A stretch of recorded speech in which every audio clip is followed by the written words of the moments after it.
And at 10, the discovery of Remnant.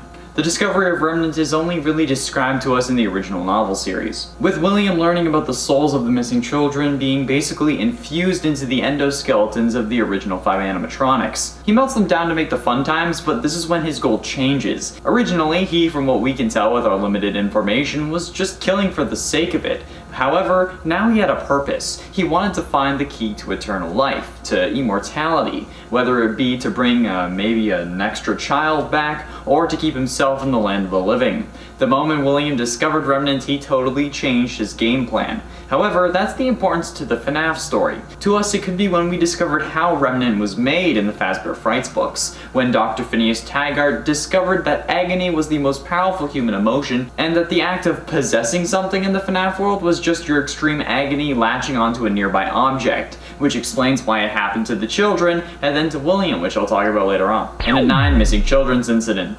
The Missing Children's Incident is really what started the FNAF series. It's also a tongue twister. It's a mystery that we all gravitated towards when we started looking into the first game, and it's the incident that really popularized the series, aside from it being terrifying. The incident has gone down in history as one of the scariest and most convoluted things in recent years, with whole threads being dedicated to why or how it happened, along with how William got away with it, since the suits were literally leaking body fluids like a rotting corpse would, and no one checked them out. It's incredible how far the series has come from just that one moment, and it being the catalyst for everything else. That makes it pretty important and very deserving of our number 9 spot. And before we get any further, if you're enjoying this video or just like the FNAF content in general, be sure you're hitting that like button on this one and all the videos to come. It really helps us out and it lets us know what you want to see more of. Number 10, the vents story. In Sister Location, we learn of the fate of someone else who crawled through the vents previous to us. And surprise, surprise, it's not good. It's not a good fate. The thing that I think makes this moment so dark is the levity that it's given in its retelling. As we crawl through the vents, it's an angsty teenage-voiced hand unit that offers to tell us a funny story. The story goes that a dead body was once found in the vent that we are in. Hand unit admits the story isn't that funny, but falls back on the fact that, hey, it was a story. As you are in the vent, the fact that there is no sympathy for the dead body or any explanation of how or when it was found just kinda adds to the darkness and the horror of this moment. Number 9, the final call. In the first FNAF game, our final call sounds like a demon picked up the phone to call you. Gone, of course, is the reassuring voice of phone guy, as he has his own problems to deal with after night 4. However, that makes us wonder who exactly is calling you here, and what is it that they are trying to say.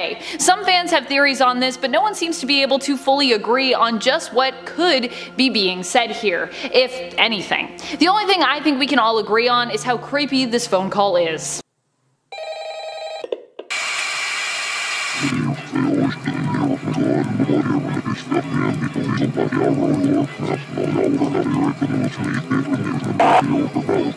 And friends, before we move on to this next spot, if you are loving this list, be sure to show it by giving this video a thumbs up. And be sure to check out our FNAF playlist for even more FNAF videos. Number 4, Room for One More.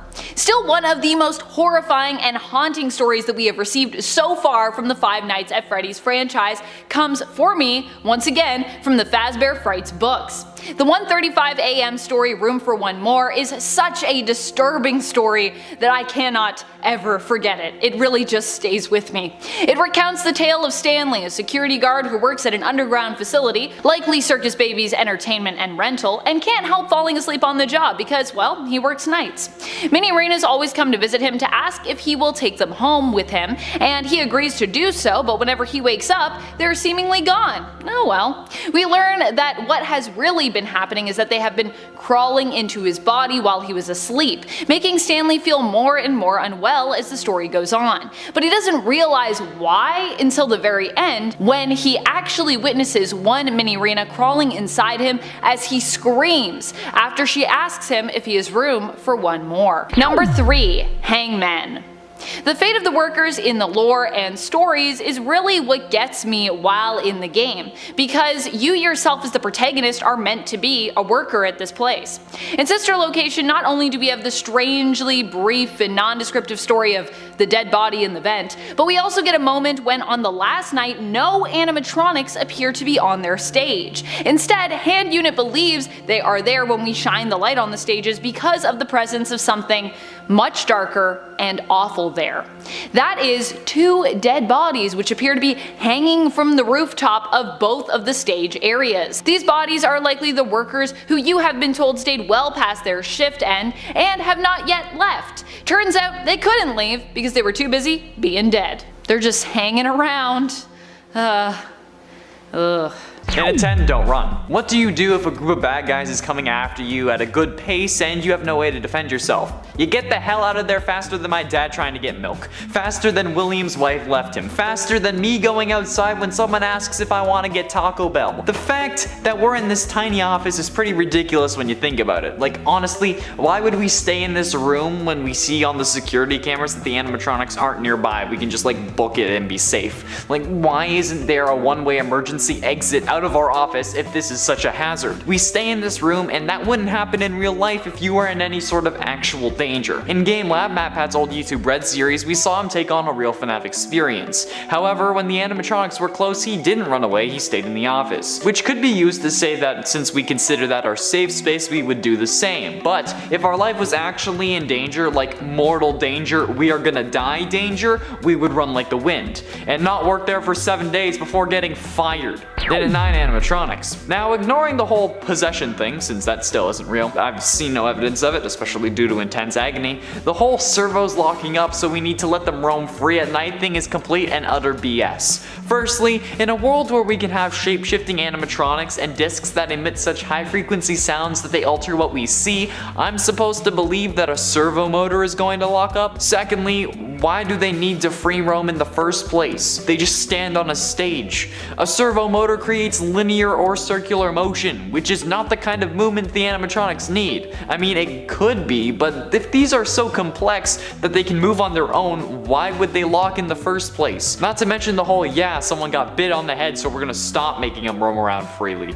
Like, why would you do that in the first place? Or the fact that kids literally tear Mangle to bits and then put her back together. Ironically, because, you know, put you back together.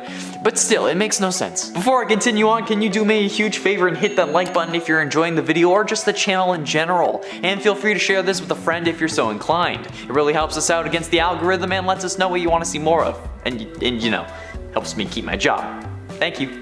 Number 3. Shadow Bonnie and Golden Freddy.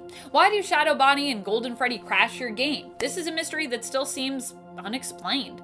I guess we could just easily explain it away with the fact that antagonists in the game each simply have their own thing that they do, their own way of punishing you, and this is Shadow Bonnie's and Golden Freddy's way of doing so. If you are not proactive enough, that is. Still, it seems very meta in comparison to some of the other punishments, as this punishment isn't something that happens to the character you're playing as in-game, like losing power, being unable to access your screens, doors getting stuck open or closed and things like that. But instead, it's something that happens outside of the in-game environment, affecting you as a player, not you as a character in-game. So what does that mean? What does that mean? Does it mean anything? Number 2, getting scooped. A strange moment in terms of what we see happen in-game versus what would really happen in real life can be experienced in Sister Location. In this game, at the end of your true story, your character, Eggs Benedict, who we believe to be Michael Afton, gets scooped. Ennard then wears your skin as a human disguise, allowing them to leave the Circus Baby and Entertainment rental facility. Afterwards, the protagonist rejects the insides of Ennard after outwardly rotting. Being that they have no guts and should be dead, this would, in theory, be the end of their story, because now they literally have nothing inside them. They just upchucked it. They would crumble to the ground and finally be 100% dead. I mean, technically getting scooped should also make you 100% dead, but in either case, that's not what happens. Instead, you hear Circus Baby's voice reassuring you that you won't die, and we see good ol' Eggs Benny come back to life. How is this possible? We still have no idea. Though I would, once again, like to use this opportunity to assert my Afton's children are lifelike humanoid animatronics theory. Anyone? Anyone taking that theory? I think it's a pretty good theory. And at 4, business deals. The people behind the Fazbear Entertainment Company, whether it be some board of directors or William Afton, aren't the brightest bunch. The ideas are there, but they're not executed well. Why the living hell would hiring someone to make games about the tragedies that took place in your restaurants ever seem like a good idea? That shouldn't have worked in the slightest. The main concept of using a game to make fun of the deaths of kids is already pretty messed up. And while it seems to have worked in the FNAF universe, why did they ever try it? Those events now will never be lost in time. Those games are there forever. And if they're as popular as the games are in our world, there are people who made whole YouTube channels about the series. At least when YouTube comes out. When does YouTube come out in this world? Like, I know one kid said MatPat's line in one of the Fazbear Frights books, and then the book said, as his favorite YouTuber says, but like, when did that story take place? After 2005, or was YouTube around earlier in this timeline? Because if it is, am I still the host on Top 10 Gaming? I kinda wanna be canon in FNAF 2. And at 3, business expansion. When a company undergoes a tragedy like 5 missing children, you can usually assume that they're either going under or will never be the same. This would go for any company, but especially a company directed at kids. Like, if Chuck E. Cheese actually had this happen, nobody would be taking their kids there. But for some reason, Freddy Fazbear's Pizza has not only been able to keep their doors open, but make them bigger, opening an entire shopping mall based on their characters. How the actual hell did this happen? From having to shut down at the end of basically every FNAF game, to opening an entire mall-sized pizzaplex that has even more opportunities for your kids to get lost in? What the ever-loving crap happened to make that work? This has to be the most ridiculous form of logic in this series. I'm not even exaggerating. I don't care how many comments say that they would love a real FNAF. If it was actually real and there were actual deaths, you'd be scared crapless to go there. You wouldn't actually go unless you were an adult with no kids, or a YouTuber trying to put together the mystery of what really happened, and to see if their pizza is recycled. And at 8, scooping. The first scooping of the series was that of Elizabeth Afton, the Afton family daughter, the one that was probably going to make a lot of mistakes in high school and college, but at least she wouldn't have been as bad as her father. But then she went and ignored him, resulting in her getting scooped by Baby and getting crushed, thus possessing the animatronic, which is freaking terrifying to begin with. But I think that Scott was trying to teach his kids to listen to him, honestly. This event, while not the start of William's killing spree, is a pivotal moment in the series as well, because while he discovered the remnant already, now he had a personal stake in the matter.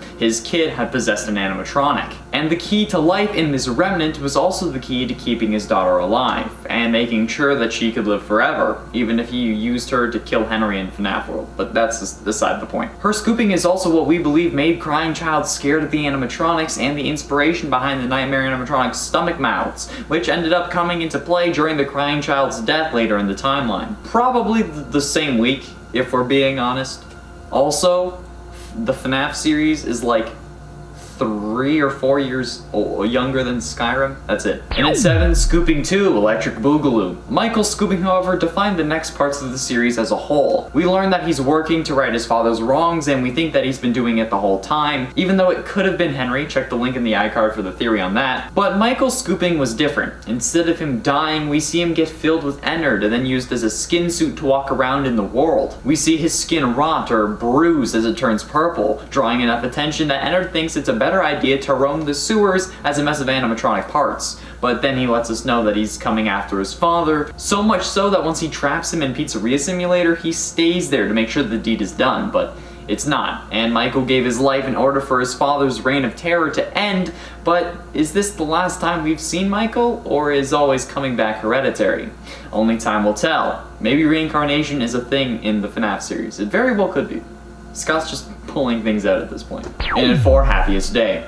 The Happiest Day minigame from FNAF 3 was planned to be the end of the series. Scott said that the game was meant to be the last, but people were disappointed with the Springtrap jump scare, so he made FNAF 4, which makes sense now since it's pretty much an overcorrection. That's why those animatronics are so damn terrifying and horrific, and why FNAF 4 is listed as the end of the original FNAF story. The souls at the time of FNAF 3's release are in fact set free, hence the good and bad endings, but come FNAF 4 and more so sister location, we learned that this isn't the case, since the remnant metal used to make the fun times is actually made of the remnant from the original 5 kids, which causes some interesting plot holes but could help explain a lot. Like, the children's spirits could have been released, but the metal was still infused with their agony perhaps, allowing it to be more conductive for spirits, hence why Elizabeth possesses baby so quickly, or something along those lines, maybe? I don't know. The horrific implications of the original ending to the series make this one of the most important FNAF lore moments, especially if it had ended there. Imagine if it had. Imagine how simple the games would have been if it just ended in FNAF 3. And that was the ending. We set the spirits free and that was it. We were good. Didn't work. Getting close to the end in number 3, FNAF 6. FNAF 6 is another one of those ending sequences, where the series looks like it could have ended, and while slightly more convoluted, it would have been okay. We would have hammered out the rest eventually. The FNAF 6 ending, though, was indeed the end of multiple animatronics. Elizabeth, Charlotte, and Ennard were all released into FNAF Fire, as well as Michael, who stays to burn, and Henry, who stayed so nobody would remember this place or this story. However, we know one escaped. Springtrap, or Scraptrap, William Afton himself, managing to evade death once again, and it wouldn't be until later where we found out and understood how, and yet we figured he would be back. He always comes back, and now, with nobody to stand against him, he's free to do whatever he wants. Henry isn't fighting him, Michael isn't fighting him, they both thought he would burn, but he's free, as free as he can be while being stuck inside a video game world.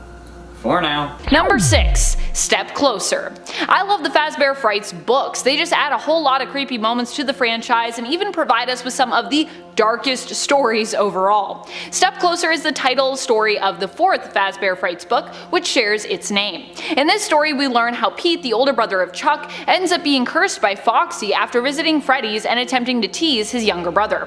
Foxy's song that he sings stays with Pete, and it's believed that the curse that Foxy placed upon him through that song is causing his eye and his arm to constantly be thrust into dangerous situations. Pete figures out how to cure himself of the curse and decides to make things right, but is killed before this can happen. In the end, despite being dead, Pete is somehow seemingly still awake and within his body, and is able to witness as his hand and eye are removed, as they are needed for another patient, and Pete is listed as an organ donor. Number 5. Phone Guy's Farewell. The final phone call that you do manage to get from Phone Guy in FNAF 1 comes through on night 4. This phone call is pretty dark, as with it we are able to piece together what may have happened to our helpful friend who has been guiding us through our first week with pre-recorded messages from what we assume must have been his final week on the job. This phone call, however, seems to imply that Phone Guy never got to finish out this week, as on night 4 he was attacked by the animatronics after likely running out of power.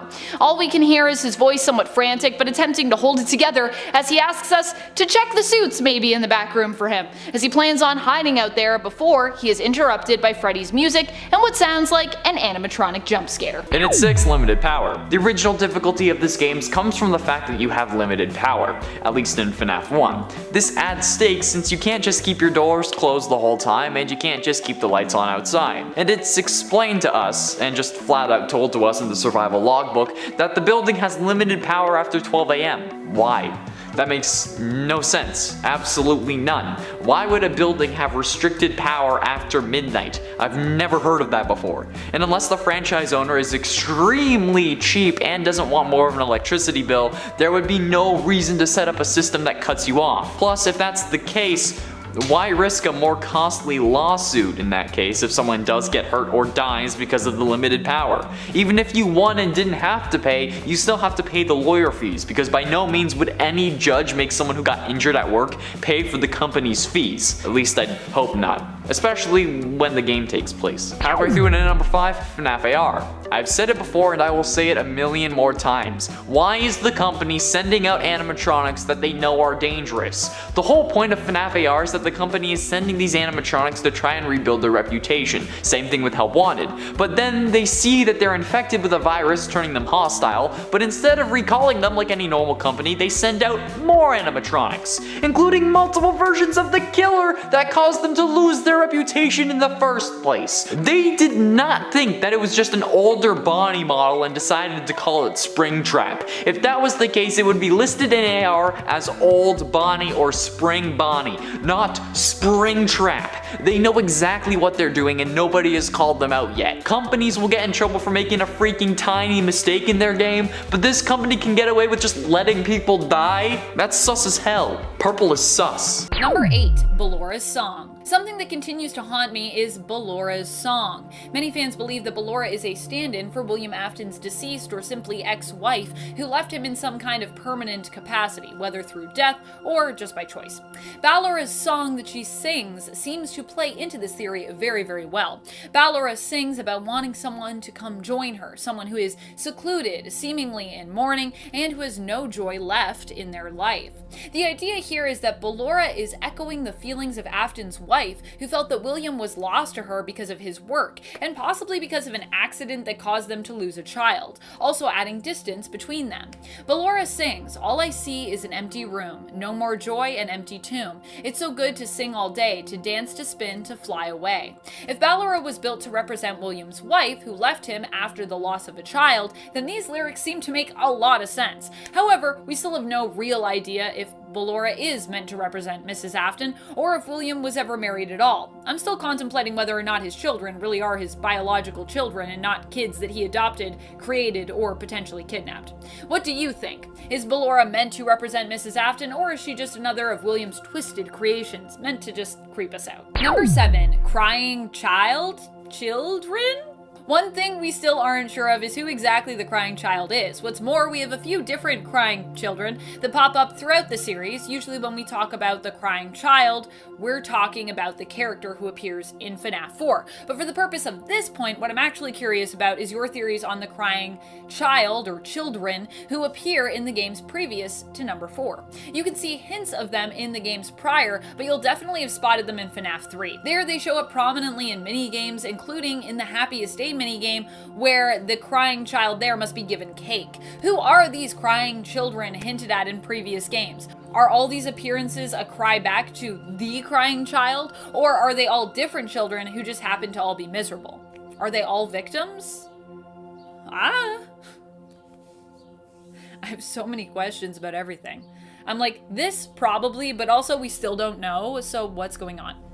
And at 6, Springlocked. In FNAF 3, we watch as William Afton tries to save his own skin. He knows the animatronics are alive and tries to save himself by dismantling them in an effort to make sure they won't be able to, stuff him into a furry suit. But in this action, as we see in the 8-bit minigames, he ends up releasing the souls of the characters. Well, I guess technically they aren't released, they just appear in an astral form or something, since they'd still be possessing the suits because he needs to melt them down. But yeah. This scares William because, 5 of his murder victims are staring him down like Chica in a hot slice of pizza, so he does the one thing that he could think of, try and scare them back, by getting into the Spring Bonnie suit he used to lure them away in the first place. This suit makes him feel powerful, it's a confidence booster, it makes him feel like he's in control. A weird way to express a dom kink, but okay, I'm not judging. However, he does this so fast and the room was so moist and wet that instead of scaring them, he gets himself snapped. The spring locks fail and the suit shoots plenty of tiny and large bits of endoskeleton metal into his body,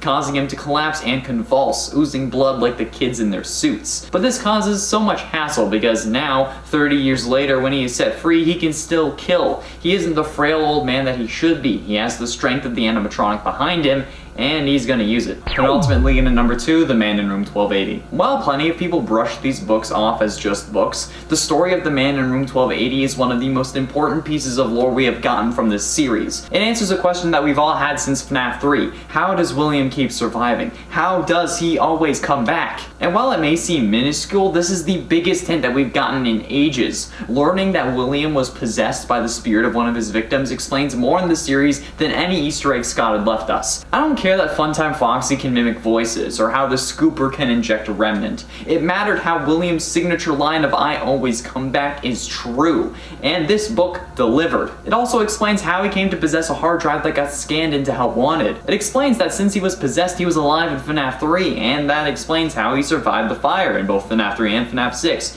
It showed us that everyone knows what he did despite not being convicted. It provided so much for us, and that makes it the most important piece of confirmed lore that we have. There is one moment that is more important, but we have nothing on it at the time of this recording. And that point is, finally, in at number 1, the breaking point. The breaking point in the scenario is referring to the moment William started killing. We don't know when it was, we don't know why it was. To us, it's just always been a thing. And I wouldn't be surprised if there was an incident before that of the missing children's from the first game that was just his first kill. We don't know what drove him into killing, and there's no way that would have been the first, right?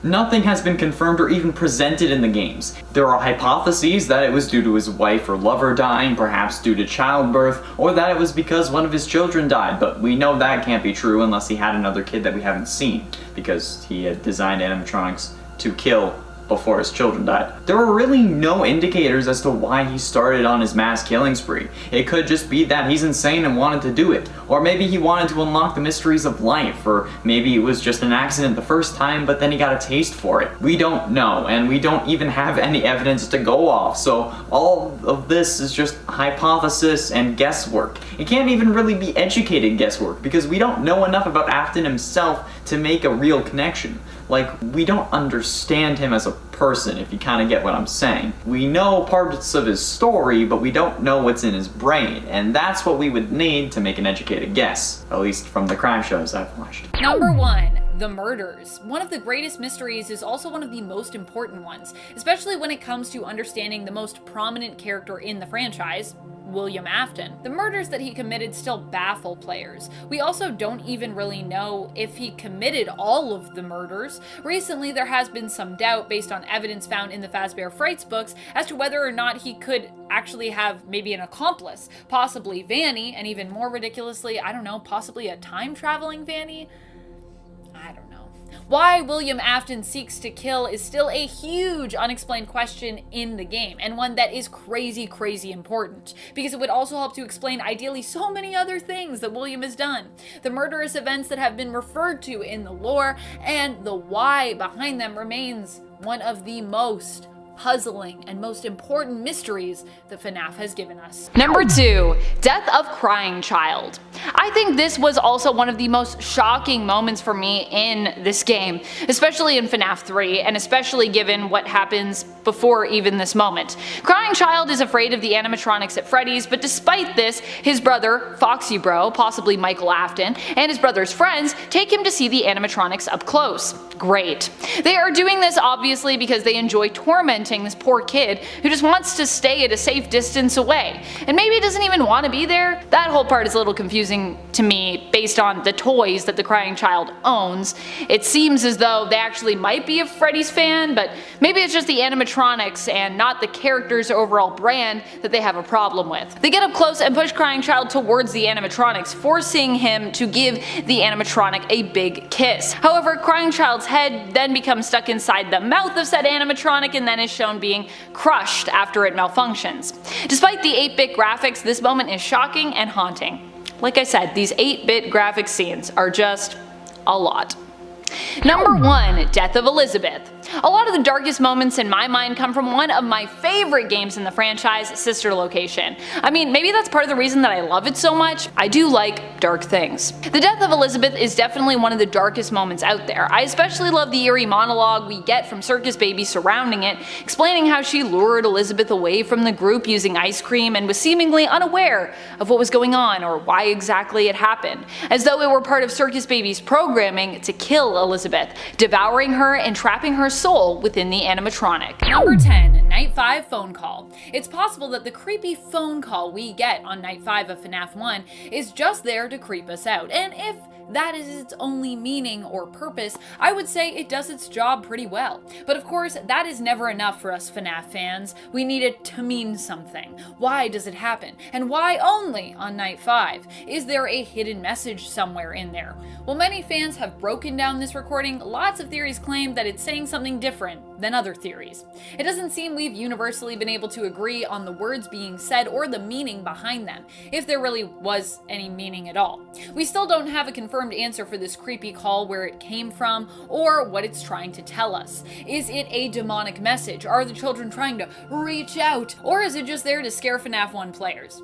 And it really does mean nothing. Number 9. purple guy. So one of the unexplained parts of FNAF is something that I feel like we have been trying to justify for years, but that also might just be as simple as a game design explanation. This one, I guess, is sort of explained, but it's never been explicitly confirmed by Scott Cawthon, I don't believe. So because I feel like it's interesting and we don't know for sure, I figured I'd include it here. In the mini games, William Afton appears as a purple guy. This became so synonymous with the character that one of his aliases even became Purple Guy. But why does he appear to be purple? Some claim this is because William Afton is an undead figure. He died, he rotted, turning purple, much like Michael did in Sister Location. He also looks purple in that game as well, in the mini games. If we even want to call those mini games, I don't know, the mini walking about. And so, because William Afton's corpse is all decomposed, that's how he appears. But what about in FNAF 3? We also see a mini game where he seems to be alive as we watch as he gets into the Springtrap suit, running from what we assume are the ghosts of his victims. Once in the suit, it's evident that the spring locks have malfunctioned, puncturing his body and killing him. So if he doesn't die till after, how could he be purple before? Why would he appear purple before his death in these games? Well, some have theorized it's to make the character stand out. A Redditor by the username of Stray Dogs actually suggested that it is actually because of the style of old Atari 2600 games. William Afton is actually a shadowy figure. Those old games usually only had a black backdrop. So for anything that was supposed to be shadowy, you would use purple or something to avoid it blending into the background. I think that's actually a pretty good explanation. So I know I said unexplained, but that one might be explained because I just think it makes sense. But let me know what you think. Is it rotting, or is it old game styles, or do you still feel like we don't have an answer for it yet? And friends, before we move on to the next spot, just a quick reminder to give this video a thumbs up. If you love FNAF videos, make sure you show us you love them so we can make more content for you. Penultimately, in a number 2 investigation. Speaking of trying to find out what really happened, why didn't the cops? We know that there was an investigation thanks to the Midnight Motorist minigame from FNAF 6, but they never found the bodies, even though the animatronics smelt like death and were oozing mucus and blood. So much that they had to actually shut down according to the FNAF 1 news clippings. So what gives? Why did they close their investigation so quickly? Or why didn't they look into the suits when it was reported that they were leaking blood? I don't care if it's the 80s and the police don't have the tech they do now. If a place you were investigating missing people but found no bodies had something that is leaking blood, you go check that shit out. You don't just leave it behind and say, that can't be related. Who the hell thinks like that? It's so disgusting to me. And honestly, even though it's a game that has to have a reason to continue, they should have done more. I get that if they had found the bodies, we wouldn't have gotten so many games, but sometimes it's quality over quantity. Guess they had to meet their arrest quota for the month or something, so they just dropped this case like it was cold. Finally, in at number 1, doors! You knew this was going to be on the list. I hate the goddamn mother-loving doors in this game. Why do they open when the power is out? That makes no sense. Even if it's an electromagnet, like everyone keeps saying in the comments whenever I bring this up, those require power to turn on. So if anything, it would be costing power to keep the doors open rather than closed. Gravity doesn't work in reverse. If the magnet is off, the door would just fall down. I get that it's supposed to be for gameplay purposes, but what in this universe makes this make sense? There is no conceivable way that these doors should be working in that way, but they do. They do, and it makes me mad. Why do you do this to me? Sky Daddy Scott, why? I really want merch that says Sky Daddy Scott though, for real. That would be hilarious. Just like Scott's avatar on like a cloud. Yes. Number 5, it's me.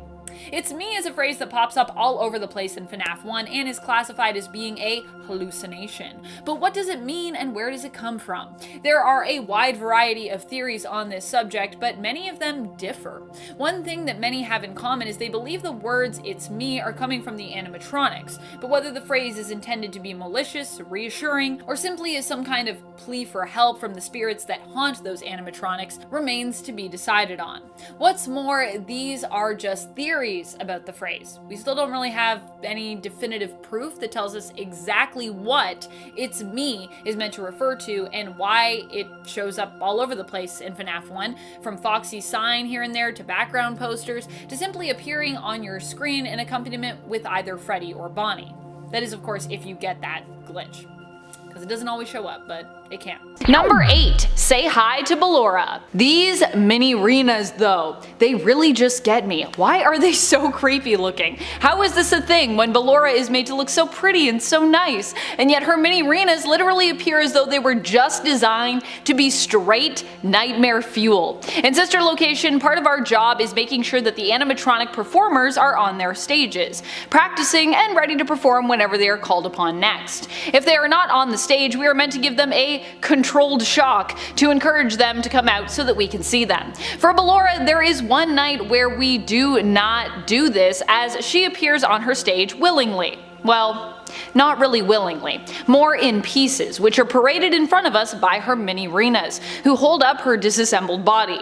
The whole moment is dark and disturbing and makes us wonder what happened to her and if the mini Renas tore her apart. Of course, there is something much bigger going on when it comes to Ballora's state in regards to the greater story in this game, but we don't know about all of that just yet, so instead, we just get creeped out. Number 7, Springtrap's fate. Or really, William's fate, I guess? In Five Nights at Freddy's 3, there is a little cutscene via the minigames that we unlock where we learn of why Springtrap looks so gnarly. You end up finding him surrounded by ghosts and see as he attempts to disguise himself in the spring lock suit, only to have those locks malfunction and have him get impaled by all the screws and parts within that suit as it all suddenly releases. These little mini games and cutscenes always have the best bits of lore, but generally also give us the most disturbing scenarios and creepy stories, all in 8-bit. What's more, I love that although Springtrap is the villain here, the ghosts actually feel really malevolent. And I know they're just like innocent little ghosts, but I'm also like, you guys kind of seem sinister here. I like it. And it ain't technology. Speaking of animatronics, what is up with the technology in this world? They're so advanced, but at the same time, they have the same tech that they would have in that era. The illusion discs are already crazy overpowered. Like, life is a perfectly balanced game with absolutely no exploits, but those things are absolutely nuts. And then there's the Funtime animatronics, where Baby literally stores a claw in her stomach and can capture children, and their AI is so advanced that Ballora can talk, and she isn't really possessed. Unless we go off the FNAF novels, and even if we did, it's from 5 different kids, so they would just be gargling. And the animatronic's ability to free roam is incredible. They were doing this before they got possessed as well, so their AI is incredibly advanced. Yet for some reason they don't have smartphones or better computers. Like NASA would be interested in the AI of these animatronics, so why is there other pieces of technology that are the same as they would normally be in that era? It makes no sense to me. And it's 7 wall tiles. FNAF 3 is a trippy game to say the least. With multiple different endings and a load of puzzles along the way, the supposed to be final game of the series takes some weird turns. But I think the most egregious offense is the freaking goddamn wall tiles. Why do you have to dial in a phone number on some panels in the wall in order to set souls of dead kids free? Like, what? Where did that come from, and why is nobody questioning this anymore? Like, the other games came out and we just forgot about this.